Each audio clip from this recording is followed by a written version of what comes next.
I hadn't been home in 5 years, not really. Not since Yale. Not since the robe. And yet here I was again, Savannah's midsummer heat clinging to my skin like expectation. Joel met me at the gate, warm smile, hands open, the only one in this entire bloodline who still looked at me like I was whole. He kissed my forehead and took my bag without asking if I needed help. Inside, the house hadn't changed, cypress wood floors polished to reflect memory, not progress. Lorraine emerged from the dining room, arms open in a half embrace I didn't meet. "You came back different," she said, eyes skimming my tailored pantsuit. "Not everything has to be a debate, dear." Dinner was outside, garden lights draped between trees, soft jazz playing on the porch speaker. It looked like a celebration, but it felt like a play I didn't remember auditioning for. Sabine raised her glass and smiled too widely. "The theme's gorgeous. I always pictured lace for my own day for myself, even." I laughed dry, the kind of laugh you give when you know there's a barb hiding beneath every word. Lorraine stirred her tea, silver spoon clinking once. "Let's just hope she walks down the aisle without a scene." I gripped the glass stem tighter than I should have. My fingers remembered the first time they trembled under that tone. 12 years old, labeled too intense, as if passion were a flaw to be punished. I watched the condensation run down the glass and whispered inside my own head, "You don't get to tell me how I walk anymore." Have you ever returned home, hoping they've changed, only to find they've just perfected the mask? What's one thing your family never understood about you? The house breathed differently at night. Joel had gone home. Cal had texted goodnight, but I couldn't sleep. I paced the hallway barefoot. The air was too still, the silence too arranged. My door was ajar. The dress bag was hanging on the hook, only not zipped. My heart ticked louder than the old hallway clock. A faint clink echoed from the laundry chute. My skin prickled. The hallway light flickered once, revealing a drag mark on the wooden floor. My throat went dry. I stepped inside. The closet door creaked open with 2 fingers. Empty hangers clinked in the air. Then I saw it. Behind the velvet chair, tucked just enough to look like an accident, lay my wedding dress. Slashed, torn, mutilated. The lace had been shredded, like confetti. Bodice ripped. Skirt frayed in long, deliberate gashes. My knees gave before my voice could catch up. I dropped to the floor, clutching what remained, inhaling the scent of lavender and starch, now ruined by betrayal. Lorraine appeared in the doorway, as if summoned by silence. "Don't cause drama," she said, not stepping inside. "You know how sensitive Sabine is." She left the room before I could blink. They didn't just cut a dress. They cut the idea that I could ever belong here. My robe means justice, but what I really wanted was love. Turns out, love doesn't come from blood. It comes from who honors you in the room when you're not watching. I sat in that room for what felt like hours, fingers tracing the jagged edges of tulle.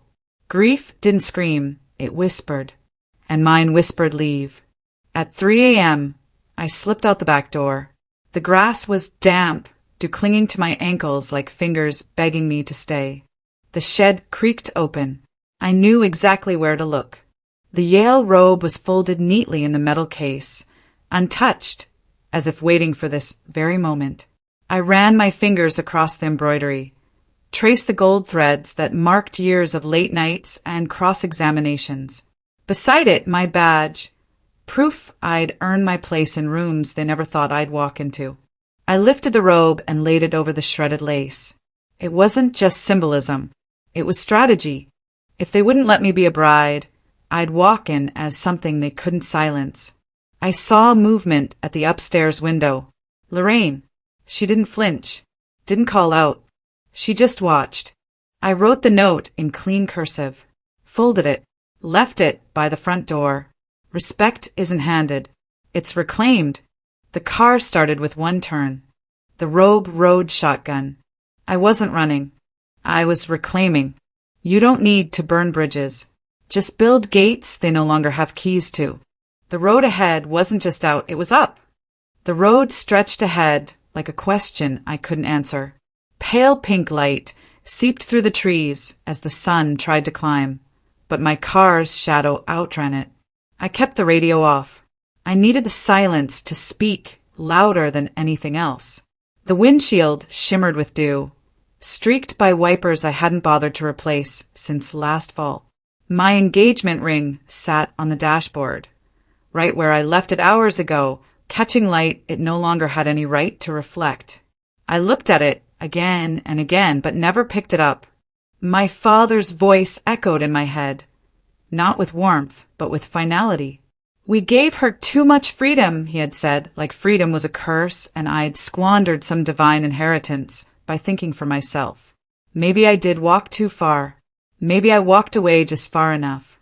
When people make you feel like a burden, you begin carrying yourself like one. At the gas station, just off Highway 204, I stared blankly at the pump. My phone vibrated once, then again. 11 missed calls from Joel. 1 from Diane. I didn't delete them. I didn't respond. I just opened my notes app and typed 4 words I'd been carrying since I left the house. This pain will have a purpose. Have you ever walked away not because you wanted to, but because staying would have broken you? By mid-morning, I stood on government-issued tile, staring at a wall of faded American flags and portraits of officers past.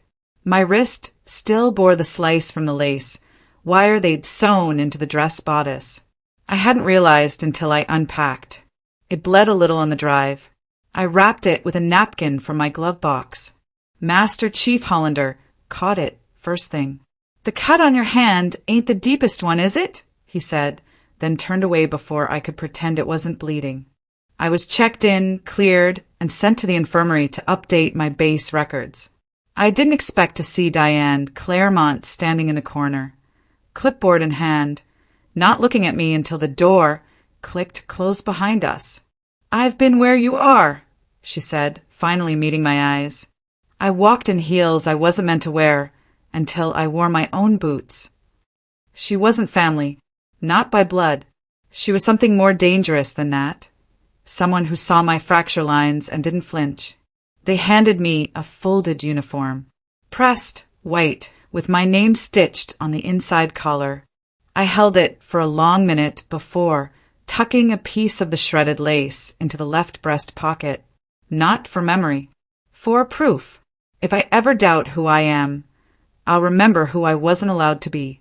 "You don't rise above family by stepping on them," Diane said before she left. "You rise by no longer needing their approval." I stood alone in that sterile room. I wasn't healed, but I was standing straighter. They clipped the dress, thinking they clipped the girl. They never asked if the girl had armor underneath. That night, I should have gone to sleep. Instead, I reached for the one thing I swore I wouldn't, my phone. The screen lit up like a flare in the dark, and there it was. Sabine, wearing the wedding dress. The caption read, "Some dresses find the right bride eventually." It went viral. 1,000 comments, then 5,000. Some pitied me. Others called me dramatic. One even said, "Guess she couldn't handle the pressure of being second best." Joel texted, too. "I had no idea she'd wear it. It wasn't her call." No, but it was her choice. I didn't cry. I didn't scream. I just leaned back on the stiff bunk and let the weight settle. That kind of betrayal doesn't come with fireworks. It just confirms what the silence already told you. I opened my notebook, the same one I used for case notes, hearings, depositions, and I started writing my first military ethics keynote. The title came instantly, what they tried to take. Halfway down the page, I wrote one line and boxed it twice. I wasn't made to be palatable. I was made to be principled. I filled out the form to request seminar lead, typed my badge number, pinned that badge to the lace in my pocket. Have you ever had your story told wrong and then decided to rewrite the ending yourself? They think I left.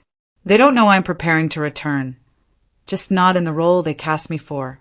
The air in the church was too still, like even the walls knew what was about to come undone. My boots struck the marble aisle with a rhythm no choir could drown. Not fast, not hesitant, just forward. Each step reminded me of why I came, why I needed to be seen now, not hidden in footnotes or family stories shaped to suit someone else's comfort. I didn't scan the pews. I didn't look for my mother's scowl or my sister's counterfeit tears. I kept my eyes ahead the way I was taught, chin lifted, spine straight, breath measured like a weapon never drawn in vain. Whispers rose behind me, like smoke from a fire no one admitted they'd lit. Lorraine's hand clutched the pew in front of her, her painted mouth pulled tight. Sabine stood at the altar, bouquet, trembling, dressed tighter across her chest than it had ever been on me. Joel, 2 rows deep, parted his lips like he had something noble to say. He didn't. Near the aisle, Ronnie raised his phone. Something's about to shift, he whispered, not for me, but for the 3,000 followers who would see me before they heard me. I stopped just past the altar. Didn't sit. Didn't smile. Forgive me, I said, voice even clear. I didn't come to bless a union. I came to reclaim my name. I reached into my uniform pocket, pulling out the strip of torn lace. This was supposed to be mine, but so was their respect. Have you ever had to show up stronger than anyone expected, and still be the most silent person in the room? The room didn't breathe for a moment. Then Diane stood. She didn't rush, didn't perform. Her voice landed like a gavel on wood. I saw him that night, she said, scissors in hand, muttering about shutting her down. Lorraine flinched. You're twisting it, she hissed, stepping back like the truth was a stain that might spread. The live stream viewer count doubled. Ronnie focused on the dress, then the screen. That's reconstructed. That's stolen, someone commented. Dozens agreed. Then hundreds.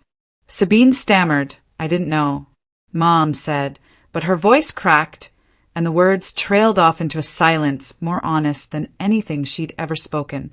People began rising from their seats, not to leave, not yet, but to step away from the rot they'd dressed in celebration. Joel's voice came soft, unsure. She didn't plan this. I turned to him, steady. Intent does not erase impact, and silence is still consent.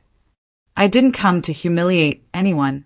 I came because dignity doesn't whisper, it walks in. I paused, then added softly, I don't need apologies screamed in a church. I needed decency whispered at home. I folded the lace and returned it to my uniform pocket. No flourish, no finale, just resolution. The first to rise in quiet was Mrs. Elders, an aunt who never took sides. Then came Pastor Vincent, hat in hand. One by one they stood, not clapping, not weeping, just standing like they understood. Joel followed me out. Rain tapped soft against the stone steps. I still want to understand, he said. I looked at him, not cruel, not cold. Then listen, I said, not to reply, to reflect. Diane caught up. She held a folded paper in her hand. Your father's will, she said. He amended it, left you the family estate. Lorraine never filed it. I blinked, but didn't react. I won't fight for bricks, I said. I'll fight for legacy. One's replaceable. The other is sacred. Behind me, the rain began to fall heavier. I didn't run. I let it mark the back of my uniform as I walked forward. Would you walk away from what's yours to protect what you truly value? They didn't lose me today. They just saw who I've become, without needing their permission.